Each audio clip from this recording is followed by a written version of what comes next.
සමහර වෙලාවට ඔයාලා අපෙන් අහන දෙයක් තමයි මේ ගේම්ස් ඩෙවලොප් කරනවා කියලා ඇත්තටම කරන්නේ කෝඩ් කරන එක විතරයි නේද? එහෙම නැත්නම් ගේම් ඩෙවලොප්මන්ට් කියන්නෙම කෝඩින් කියලා සමහර අය හිතාගෙන ඉන්නවා. ඉතින් අර ඒ නිසාම සමහර අය ගේම්ස් ඩෙවලොප් කරන්නේ නැතුව එහෙම නැත්නම් මේ ඉන්ඩස්ට්‍රි එකට එන්න බයෙත් ඉන්නවා.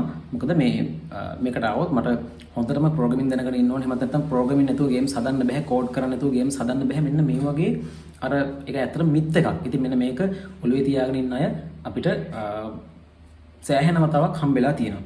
ඉතින් ඒක ඇත්තටම එහෙමද? ඒක අපි මෙන්න මෙහෙම තේරුම් ගමු. ගේම්ස් ඩෙවලොප් කරන්න කෝඩින් කියන කෝණේ තමයි. නේද? ගේම් එකේ තියෙන කැරක්ටර්ස් වගේ දේවල් අපි දන්නවා. ඒගොල්ලන්ව අපි ලයිව් කරන්නේ නේද? එයාලට ලයිව් එක දෙන්නේ ලයිව් කරන්නේ අපි කෝඩින් හරහා. ඒකට කෝඩින් පාර්ට් එකක් ඉන්වෝල්ව් වෙනවා. ඒක ඇත්ත. හැබැයි හැමෝම කෝඩ් කරන්න ඕනේ නැහැ නේද? ඔයාට ඕනනම් කෝඩින් ඉගෙන ගන්න පුළුවන්. කෝඩින් ඉගෙන ගන්න එක ඒ තරම් අමාරු දෙයක් නෙමෙයි. නේද? මොකද අපි කෝඩින් ඉගෙන ගන්නකොට එක ලෙවල්ස් වලින් තමයි යන්නේ. පටන් ගන්න තැන ඉඳලා එකපාරට අපි ලොකු ගේම් එකක් ඩෙවලොප් කරන්න යන්නේ නැහැනේ. ඒක අපි පැත්තකින් තියමුකෝ. දැන් අපි ගත්තොත් එහෙම කෝඩින් ඇරෙන්න වෙන දෙයක් මේකේ නැද්ද? ඔන්න ඔක තමයි ප්‍රශ්නේ නේද? එතකොට කෝඩින් කියන දෙයට අමතරව තව ගොඩක් දේවල් තියෙනවා මේකේ. නේද? අපි කෝඩින් කියන එක පැත්තකින් තිබ්බොත් තව ගත්තොත් අපි ගේම් ඩිසයින් ඊට පස්සේ ළඟට 2D ආටිස්ට් කෙනෙක් වෙන්න පුළුවන්. ඔයාට 3D ආටිස්ට් කෙනෙක් වෙන්න පුළුවන්. ඊළඟට ලෙවල් ඩිසයින් තියෙනවා. ගේම්ස් වල ලයිටින් තියෙනවා. user interface තියෙනවා, user experience තියෙනවා, ඊළඟට game audio තියෙනවා, right? ඊළඟට story telling. ඉතින් මෙන්න මේ වගේ කරන්න පුළුවන් දේවල් සිය ගාණක් තියෙනවා මේ ඉන්ඩස්ට්‍රි එක ඇතුලේ.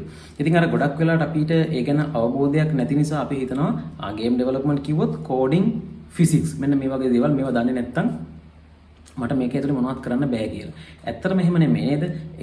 එක දෙයක් විතරයි නේද කෝඩින් කියලා කියන්නේ මේකේ තියෙන එක දෙයක් විතරයි.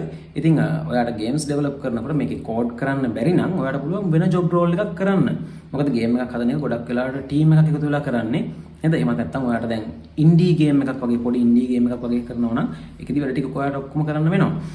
හැබැයි එතනත් ඔයාට තියෙනවා ප්‍රෝග්‍රෑමින් බැරි නම් ඒ කියන්නේ කෝඩ් කරන්න ඔයාට ටෙක්ස්ට් බේස්ඩ් කෝඩින් බැරි නම් ඔයාට පුළුවන් අර විෂුවල් ස්ක්‍රිප්ටින් වගේ දේවල් පාවිච්චි කරලා නෝඩ්ස් එකින් එක සම්බන්ධ කරලා උනත් ඔයාට පුළුවන්කම තියෙනවා ගේම් එකක් ඩෙවලොප් කරන්න. ඒක ටෝටලි ඕකේ අද වෙනකොට ඔයාට ප්‍රෝග්‍රෑමින් බැරි වුණා කියලා කිසිම ප්‍රශ්නයක් නැහැ.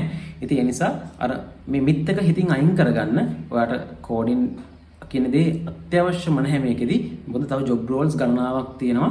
ඔයාට කෝඩ් කරන්න බැයි නම් ඔයාගේ යාළුවෙක් හෝ ටීම් එකේ වෙන කෙනෙක් කෝඩින් පාර්ට් එක බලාගනි. ඔයා ලෙවල් ඩිසයිනර් කෙනෙක් වෙන්න, එහෙම නැත්නම් සවුන්ඩ් ඩිසයිනර් කෙනෙක් වෙන්න, එහෙම නැත්නම් මේකේ ස්ටෝරි ටෙලර් වෙන්න, එහෙම නැත්නම් මේකේ ලයිටින් ආටිස්ට් කෙනෙක් වෙන්න නේද? මේ වගේ ඔයාට කරන්න පුළුවන් දේවල් ගණනාවක් තියෙනවා.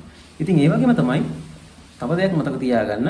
අපි මේ ගේම්ස් ඩෙවලොප් කරනකොට ඇත්තටම මේක අපි හිතන්න ඕන මෙන්න මෙහෙමයි. ඒ කියන්නේ අර මේකෙදි ටූල්ස් ඉගෙන ගන්නවා වෙනුවට මම ගේම් එන්ජින් එකක් එහෙම නැත්නම් වෙන ටූල් එකක් ඉගෙන ගන්න එකක් නෙමෙයි ඇත්තටම මේ ගේම්ස් ඩෙවලොප් කරනවා කියලා අපි කියන්නේ. මට ගේම් එන්ජින් එකක් පුළුවන් වුණා කියලා ඒක වැඩ කරන්න පුළුවන් වුණා කියලා මට ගේම්ස් හදන්න බෑ. නේද? මේක ඊට එහා ගියපු අර මේ ක්‍රියේටිව් තින්කින් කියන අන්න ඒ ස්කිල් එක ඩෙවලොප් කරගන්න ජර්නි එකක් කියලා මේක හැම වෙලෙම හිතන්න උත්සාහ කරන්න. ඒක වඩාත් හොඳයි.